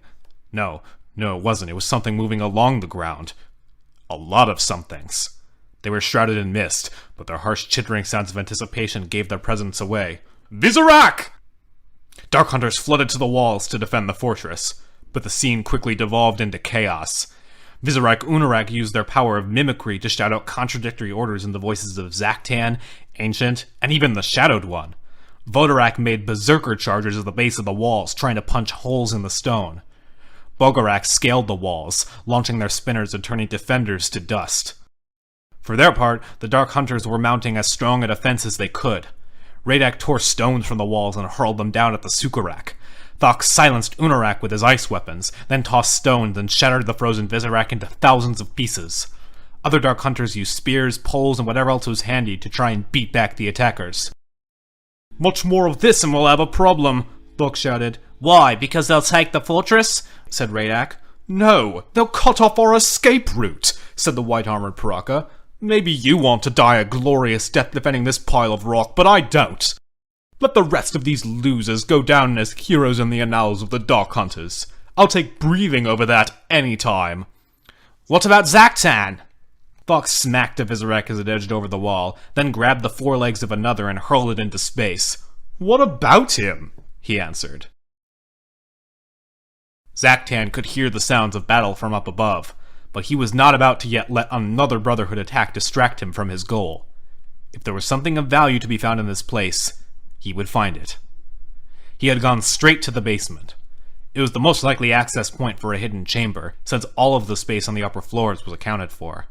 Once down there, he performed the most thorough search possible by sending the microscopic prototypes that made up his body into every crack and crevice. If they encountered a solid obstacle, he called them back. It was the ones who were able to pass through into some previously unknown room that would matter. Zaktan could hear the shouts and screams of his Dark Hunter companions. He ignored them. His search was painstaking work and could not be rushed. It took what seemed like an eternity to find a tiny crack in the floor that led to another chamber down below. He allowed his entire body to slip through the minuscule opening and then reform in the secret sub-basement of the fortress. At first, he was disappointed. There were no weapons or boxes of treasure anywhere about. No Kanoki masks lined the walls. He would have even settled for a second Makoki stone, but there was nothing like that either. Just a bare room with 4 stone walls covered in symbols. And not even symbols that made any sense. Still, he was in no hurry to leave. After all, going back up would just mean plunging into the middle of whatever fight was going on. So he contented himself with studying the walls and trying to get some clue to what the carvings meant. Some of the carvings were made very forcefully, others hesitantly, and a few were violently crossed out. To Zaktan, they looked like notes of an experiment or calculations of some kind, but overall they were gibberish. Nothing but random symbols thrown up on the wall, not forming any recognizable words or even patterns from which a code, if that was what it was, could be broken. He took a step back and studied only the pictograms. He recognized the great How mask traditionally used to symbolize the great spirit Matanui. Nearby was a carving of the Krakan, the mask worn by the Makuta of Metronui. Then there was a third symbol, one Zaktan did not recognize. It was a sharply angled crescent, the points facing upward. Intrigued, the Dark Hunter reached out and touched that symbol. As soon as his fingers touched the crescent-shaped carving, a hum filled the room. Then, to Zaktan's astonishment, the stones that made up the walls began to shift position. Slowly at first, then too rapidly for the eye to follow, they moved in and around each other, rearranging themselves to form... what? The whole process lasted mere seconds. By the time it was done, Zaktan had retreated to the very center of the chamber for fear the walls might next attack him. In the sudden stillness that followed the remarkable display, he looked around. It was incredible. By changing the locations on the walls, the stones had turned what was line upon line of nonsense into coherent text. Zaktan began to read, and what he read astounded him. The chamber was a chronicle written by the Brotherhood of Makuta. It related, in detail, the events leading up to the day the Great Spirit Matanui fell into an eternal sleep. Zaktan had always believed this had been a sudden event, possibly the result of some strange power of the Makuta. He assumed if the Brotherhood were to be defeated, Matanui would suddenly awaken. These carvings proved him wrong. It had not been the entire Brotherhood who had done this to Matanui, but only one of their members, the same one who had battled the Shadowed One, and the most experienced and powerful of all the Brotherhood. And the act that resulted in Matanui's fall had actually taken place hundreds of years before sleep claimed him. It was all here. The plans for Makuta's attempt to seize power in Metronui, prophecies about the Great Cataclysm, and a dire warning that the universe might end as a result of these events. There was a hastily scrawled warning about the possible coming of a Toe of Light. In one corner, there were newer carvings detailing just how long it would take for the Great Spirit to die of his injuries. At the bottom of these, a lone word was savagely inscribed in the stone. Ignition. But that was far from all. No, the worst of it was staggering in its implications, blinding in its audacity, and incredible in the sheer depth of evil it revealed. The Brotherhood had predicted that, if the attempt to seize Metronui failed and the Matoran escaped, the villagers would eventually link up with Toa. These Toa were to be defeated if possible, but if that proved too difficult, they were to be allowed to believe they had won their ultimate battle, even if that meant the death of a Brotherhood member. Once the Toa were sufficiently blinded by their seeming success, the true plan would unfold. When it was done, the Great Spirit would be allowed to reawaken, and a reign of darkness would begin that no Matoran ever dreamed of in his most horrifying nightmares. Zaktan sank to the floor, stunned. What the Brotherhood was planning made the Shadowed One's schemes look like the idle fantasies of a harmless Rahi. If they were allowed to succeed, there would be no more Toa, no more Dark Hunters, just shadows and death. His first impulse was to escape the fortress and bring all this information to someone who could act on it, even if only the Shadowed One. That impulse lasted all of 3 seconds. His second impulse made much more sense. Now that he knew all of this, somehow, someday, he would stumble on a way to be of use in this grand scheme. If he had to, he would make himself a part of it. And when that day came, the Brotherhood of Makuta would be in for a surprise. They think they know evil. They think they know treachery, Zaktan thought. Then a wicked grin crawled onto his face. Wait until they get to know me. By skill and luck, the Dark Hunters managed to hold off the attack of the Bizarak that night. But they all knew it would not be the last such assault. Without reinforcements, the fortress would fall. Thok and Radak carried through on their decision to desert. Before dawn on the morning after the battle, they slipped away, leaving the south wall unguarded. So effective was their method that none of the other Dark Hunters even knew they were gone until 36 Rakshi came over that wall and cut through the ranks of the defenders. Zaktan, too, had decided it was best to be elsewhere. But before he left, he trained his laser vision on the walls of the secret chamber. Regardless of who won the battle, he wanted no one else to see this information. Let Hakan and Bezok and the rest play their little games of cross and double cross for the puniest of stakes. He would be playing for a universe. Chapter 7. Recorded by Nebulux. 1 month ago. You had better be right about this, Hakan, growled Avak, rowing through the waters of the Silver Sea. Our lives depend on it. Then nothing of any great value is at stake, said Zaktan. Hakan glared at the self-appointed leader of the expedition. It had been his idea to go, but Zaktan, who had arranged for transport, and who had insisted that only the 6 of them, Hakan, Zaktan, Avak, Thok, Radak, and Vezok, be informed about it. Leaving the Shadowed One's island without authorization was punishable by death.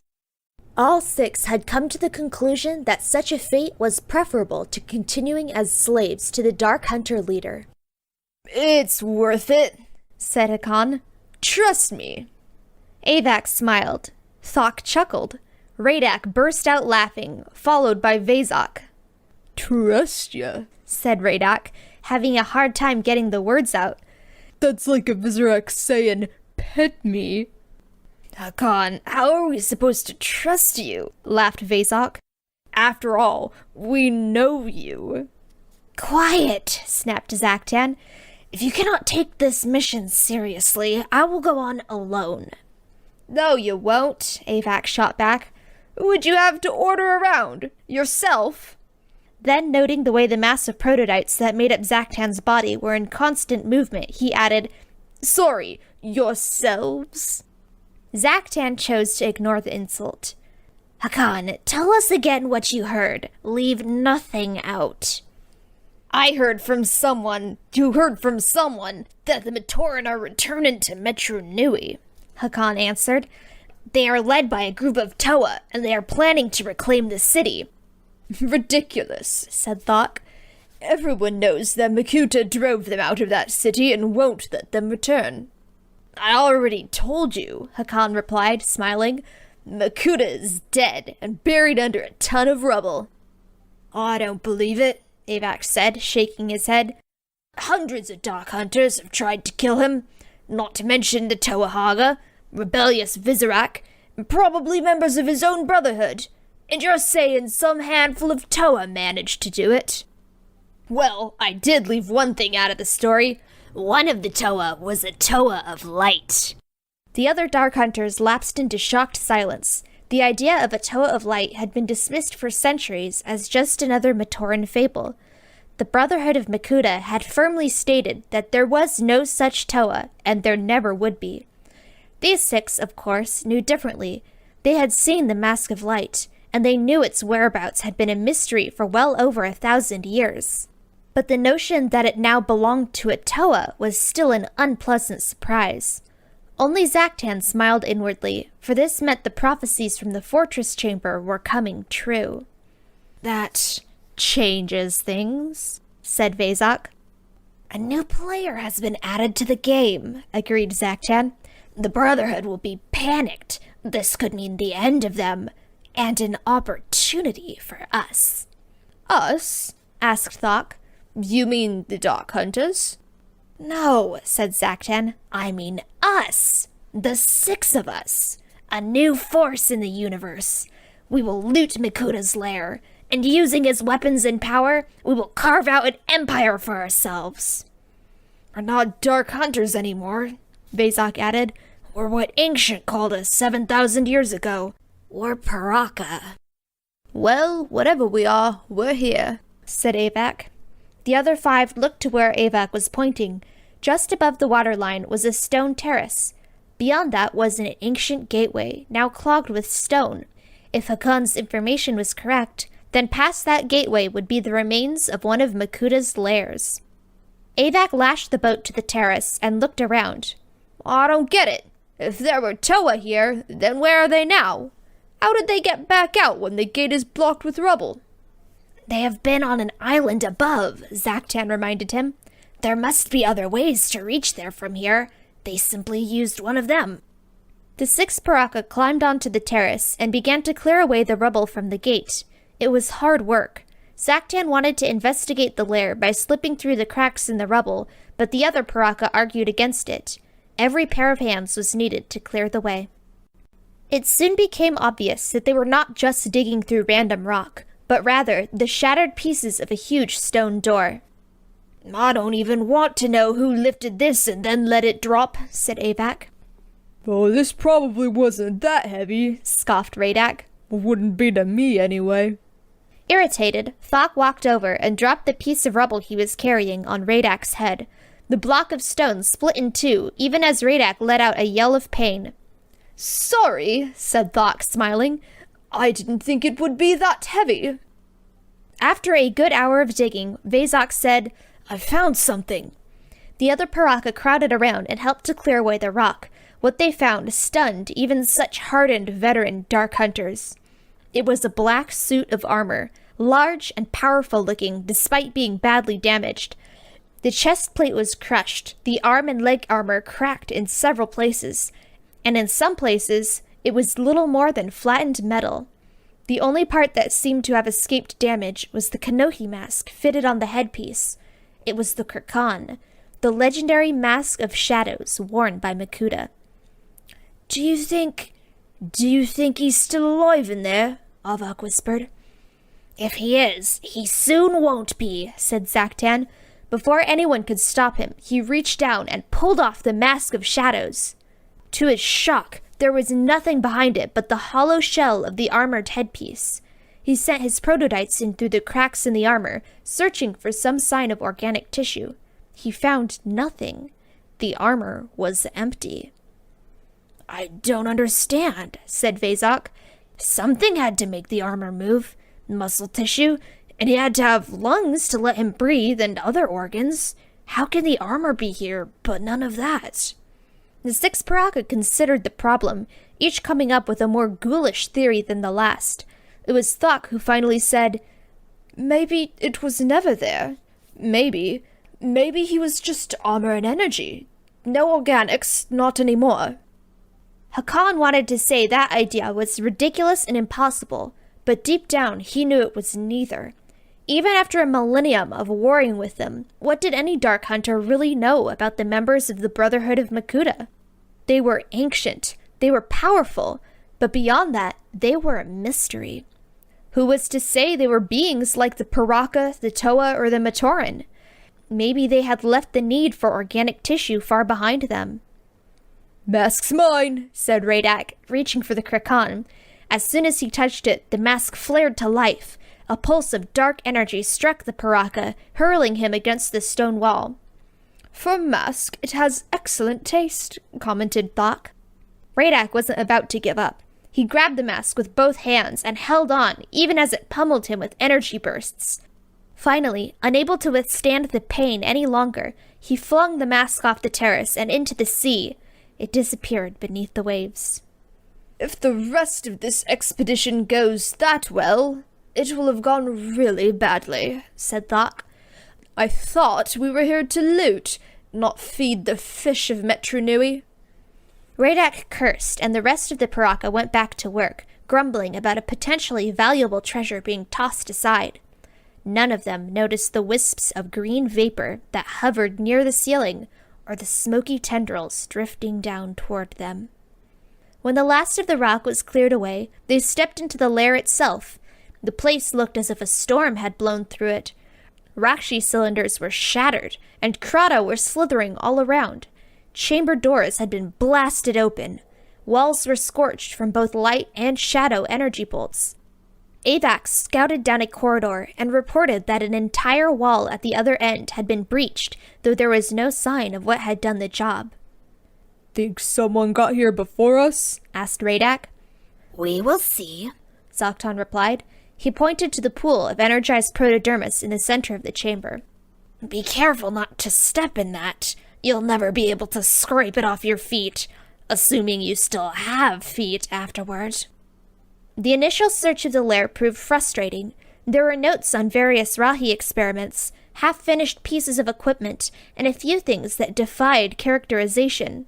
Worse, some of them were alive. It was Hakan who made the first potentially useful discovery in a back section of the armory. He emerged carrying a wicked-looking spear. What do you think? He asked Vezok. The Brotherhood isn't big on close combat, so this must do something else. How do you think it works? Try pointing it at someone else while you figure it out, okay? What's the matter? Hakan said, smiling. Afraid I'll get rid of you so there's one less to share the loot with? Actually, come to think of it, that's not a bad... A bolt of energy shot from the point of the spear, striking Vezok. Startled, Hakan dropped the weapon. Vezok screamed. His body felt like it was being torn in two, reassembled, and then ripped apart again. He fell to the floor in agony. The other Piraka stood and watched, not sure what to do or whether they wanted to be bothered to help. In the time it takes a heart light to flash once, it was over. Vezok lay on the ground, groaning, and beside him another being was rising to its feet. He had not been there a second ago, but now he stood and looked down at Vezok with contempt. Get up, he said. If I can, you can. After all, I am you, and you are me. And won't that be interesting? Of course, it would be easier if there were just one of us. Maybe I should die. No, I have that wrong. Maybe you should die. Before anyone could stop him, the newcomer snatched up the spear. He was about to use it on Vezok when he stopped. No, bad idea. That will just make another of him, of me, or else something worse. Radak slammed into the new arrival and pinned him against the wall. What are you? Some new trick of Makuta's? What happened to Vezok? This happened, said the being calmly, hefting the spear. Thok approached and looked at the weapon. Carved into the side of the shaft were the words Spear of Fusion. Hakan, you imbecile, he snapped. You used it in reverse. Instead of fusing Vezok with something else, you split him into two beings. This thing is a Vazon. A Vazon, repeated the newly created being. Oh yes, the Matoran word for double. Yes, that does make sense. I will go by that name then. Of course, first I will have to eliminate all of you, so no one else knows I am only half a being. You don't mind, do you? Vezok's eyes flared to life. Thok met them and saw immediately that his fellow Piraka had changed. Gone was the cold intelligence that had kept Vezok alive all these years, replaced by white-hot anger. Vezok roared and threw himself at Vazon, wrestling with him for the spear. When Radak tried to intervene, Vezok lashed out and knocked the Piraka to the ground. Zaktan dissolved his body into a flying swarm of protodytes. He flew in between the two combatants, blinding them and cutting off their air. Both backed off, choking, but Vazon still held on to the spear.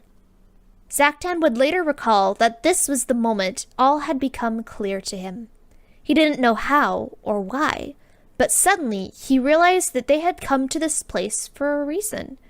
There was something they had to find, but it wasn't here. It was elsewhere, on an island far to the south, and hidden in a place of fire. It was powerful, old beyond even the universe itself, and it was waiting for them. The mask of life, he said softly. A thrill went through him, for he knew this was the moment he had been waiting for. A doorway into the Brotherhood's plan had suddenly opened, and he was going to step inside. The mask of... Thok began. Then he stopped, startled that Zaktan had evidently read his thoughts. Think what we could do with that, said Avak. Think what it must be worth. Hakan said nothing. He was calculating how many Piraka would be needed to retrieve such a mask, and how quickly he could eliminate them once it was in their possession. Even Vezok forgot his rage for a moment. The image of the mask filled his mind. It was no mere Kanohi.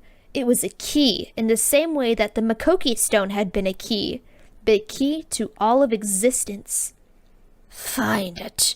We have to find it, he muttered.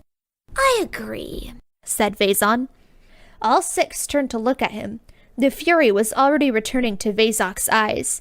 This time, Radak succeeded in getting between them. Let him help, he said to Vezok in a harsh whisper. And if he dies in the process, so what? No big loss. He shouldn't be alive in the first place. No, said Zaktan. We have no room for a seventh, especially one with such a strange origin. You should talk, said Radak.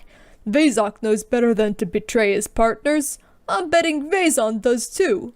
Now, do you want to spend who knows how long trying to get that spear away from him? Or do you want to invite him along? He's right, for once, said Thok. A battle might leave none of us in any shape to hunt for the mask. Reluctantly, Zaktan agreed. It was urgent they find the Mask of Life. He knew that as surely as he knew his own name. There was no time for arguments. We are done here, he said. We must head to the island home of the mask immediately. I know you're right, said Avak. But isn't there more we should take from here? The mask has been hidden for thousands of years. Why do we have to rush? No one had an answer for him. They just knew they had to make best speed to the island of Voya Nui. If any thought it strange that they now knew the name of an island none had ever heard of before, no one chose to say so aloud. You know, there's only one thing bothering me, said Radak, looking around. All this stuff. A Makuta lair of all places. And there's no one and nothing here on guard. Doesn't that seem kinda weird? Radak's answer was an explosion that threw all 7 Piraka against the far wall.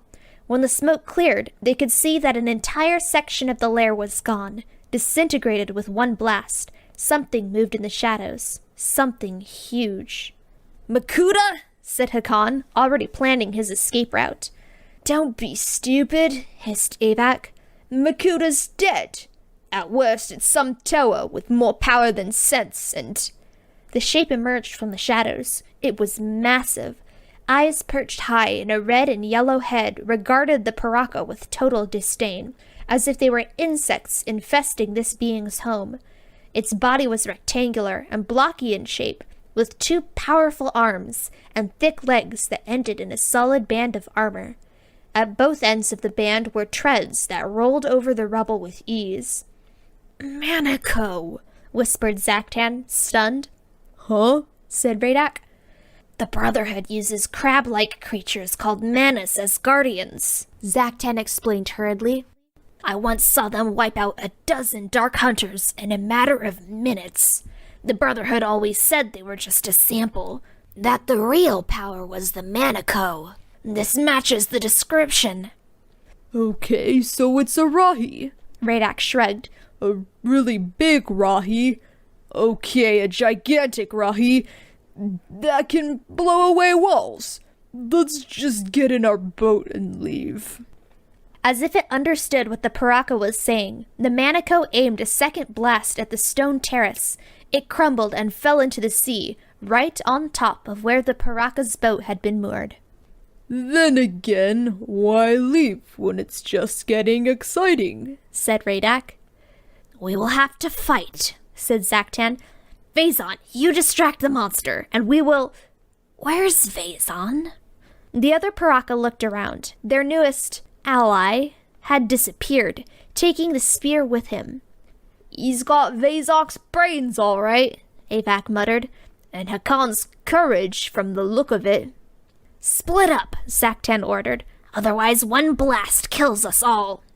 Yes, said Thok, already on the move. By all means, let's make it fire at least 6 times. Imprison that thing, Avac, Zaktan ordered. Avac concentrated. A prison that appeared to be made of clear glass materialized around the Manico. When the beast unleashed another blast, it reflected off the walls and ricocheted all over the inside of the cage. One such experience was enough for the monstrous Rahi, which responded with a keening wail. Keep it caged until we are on our way out of here, said Zaktan. The rest of you, find us a way out of here, and find Vezon. The Piraka had barely begun to grumble about who should be giving orders and who should be taking them, when the wall behind them exploded inward. A flying piece of masonry slammed into Avac, knocking him flat. In an instant, the prison around the Manico dissolved. Thok didn't want to look and see the source of the second explosion. He really didn't. He knew that, whatever it was, he wasn't going to want to see it. In fact, it might well ruin what was turning out to be possibly the last day of his life. He looked anyway. A second Manico was coming from behind them. The Piraka were trapped between the two Rahi. I cannot believe this, thought Thok. Yesterday, I was a Dark Hunter, respected, hated, and feared. Today, I'm about to be destroyed by angry seafood. How come there's never a Toa around when you need one? Asked Radak. What, to save us? Asked Thok. No, to die first, Radak replied. We might as well get some fun out of this trip. Both Manico had stopped dead, as if waiting to see what the Piraka would do. Hakan stuck his head up over the rubble and waved his arm. One of the Manico responded with a blast that blew a large hole in his side wall. They react to movement, he reported, so all we have to do is stay still and do absolutely nothing.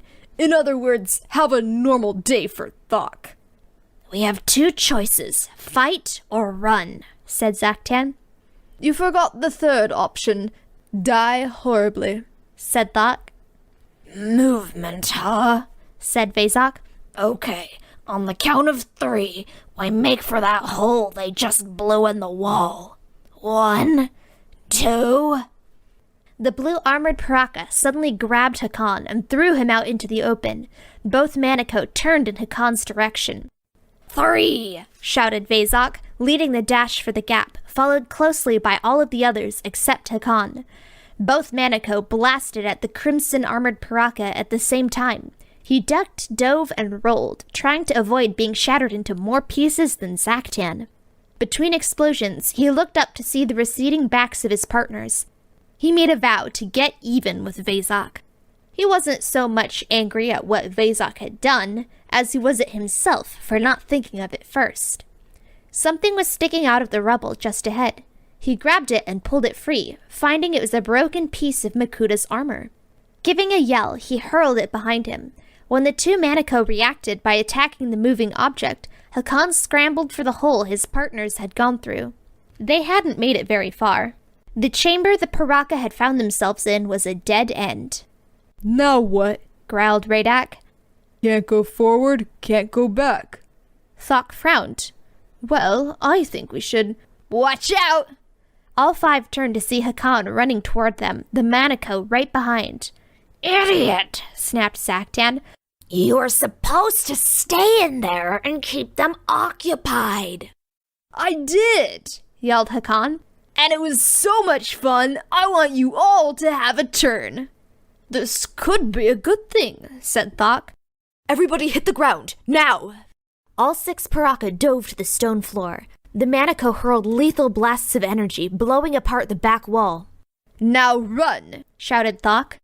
The pursuit that followed was a bizarre one, even for ex-Dark Hunters. As each corridor ended in a blank wall, the 2 Manico would obligingly blast a new exit in their effort to destroy the Piraka. The path turned into a steep and narrow incline, forcing the Piraka to move faster. Bunched up as they were, one good blast would down them all. Then, Zaktan noticed something extremely odd. The Manico had stopped advancing. They were standing at the bottom of the incline, just watching. Victory was in their grasp, but it seemed like there was now some invisible barrier between them and the Piraka. Why aren't they attacking? Asked Hakan. We're sitting Gucko here. I don't know. I don't care, answered Zaktan. That wall up ahead. We'll bring it down. The two Piraka joined with Vezok to strike at the wall with their vision powers. It took far longer than they expected to cut a hole through it, but when they did, they found themselves in another world. Incredibly bright and hot sunlight poured down on them from an impossibly blue sky. A salty sea breeze set tropical trees to swaying, while Bracca's monkeys chased seabirds that flew too close to the branches. The air was alive with the sounds of Rahi and the crash of the distant surf against the rocks. It was truly disgusting. Too bright, griped Radak, shading his eyes. Who could live like this? Smell the air, Thok said, his face clenching like a fist. It's vile. I'd rather be back with the Monaco, Avak muttered. What kind of pestle is this? Zaktan wasn't listening. He was looking around, noting that the 6 Piraka were standing in what appeared to be a natural temple. A huge mountain towered over them. Carved into it was an image Zaktan recognized as being that of the legendary Mask of Light. He dissolved into a swarm of prototypes and drifted up into the sky. From that vantage point, he could see distant villages, all of them empty. The beach was littered with pieces of wood and a few half-finished boats. There was not a Matoran or a Toa to be seen anywhere. Then the rumors were true, Zaktan said to himself. After the cataclysm, the Matoran of Metru Nui fled beyond the sky, and now they're returning to their home. He remembered the sudden reluctance of the Manico to pursue. They must have had orders from Makuta, he reasoned. If they had come to this island, not a Matoran would have been left alive. Makuta wanted to rule them, not kill them, so he kept his monsters on a leash.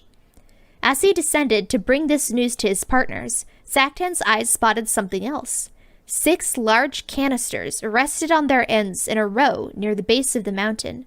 They had obviously been placed there for a reason. Their condition showed that someone had been tasked with taking care of them. It took only a short examination for him to determine that these were Toa transport canisters. He had no idea to whom they belonged, nor did it matter, as long as those Toa were nowhere around. With their boat destroyed by the Manico, these would be a perfect solution to the problem of getting to Voya Nui. Then an idea struck Zaktan. There would almost certainly be Matoran where the Piraka were going, and what Matoran would not hail the arrival of Toa canisters, and the Toa they inevitably brought? Traveling in these would give an invader a free pass to almost any island. He smiled. Even if the Piraka could only fool the Matoran into thinking they were Toa for a brief time, those few hours or days might be all they would need to find the Mask of Life. Within the hour, the Piraka had succeeded in hauling the canisters down to the beach. Avak had managed to figure out how they worked and chart a rough course to Voya Nui, with Zaktan's help. Neither wasted time wondering how they knew just where the island was located. There was, after all, a mask to find. When we get there, remember, you are Toa, Zaktan said.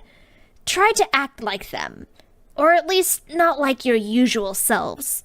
The Matoran will welcome us as heroes, little suspecting our true natures. That's right, laughed Radak. Hey, look at me, I'm Toa Radak. Where's my mask? Where's my tool? Where's my swelled head and stuck-up attitude? Zaktan frowned. Perhaps, Radak, it would be better if you stay in your canister and let the Matoran come to you. It might be more convincing. One by one, the Piraka climbed into their canisters. Hakan helped Vezok into his, and watched as the hatch was sealed. When he was sure no one was looking, he used 2 quick bursts of his heat vision to puncture a tiny hole in the canister and weld the hatch shut.